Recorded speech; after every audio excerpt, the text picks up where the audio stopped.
heard that he'd been found, posted in the ground, platinum in the dust of Bristol town. Everyday marked as a frown for the people all around, so they tell them it's time to get watch the pressure now, watch the flow. Get off the test, let it go. Try to taste the show, never in the show. Represent again.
Yeah, Puerto Rican cuisine. The story just kind of came out of somewhere in the deep, dark depths of the abyss called the back of my mind.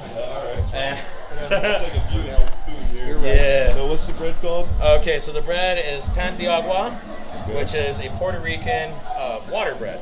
The reason why they call it that is because in the first parts of the actual cooking itself, you boil water, put it inside of the oven, and it helps it rise and cook a little bit, so it gives it a nice thin crust on the outside as soon as you're done.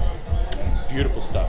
This here is supposed to be Oros con gandules, but it is not. It is a Colorado version, made with a roasted poblano, Pueblo green chili sofrito, with roasted garlic, sauteed onions, a whole mix. Beautiful stuff. And put it all together, a little bit of cherry wood smoked bacon, got yourself a meal. This here is pernil, which is just a basic, smoked pulled pork, except I put my own twist on it. I let it marinate in that same sofrito with a little bit of fruit vinegar, added some more garlic to it, because I'm a garlic guy, let it go for about 6 hours total, and then I slow cooked it all night long until the morning. Beautiful pull. Man, I tell you what, after massaging that baby in the marinating process, they called me for an appointment the next day. It was gorgeous. So awesome. Yeah, man. Huh? I think it's an amazing thing. I'm totally glad I got to be a part of it, to help all of our brothers and sisters out on the island, because they really need it right now. I got to help bring a little bit of energy and sustenance to the guys who are making it happen. Beautiful stuff.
check.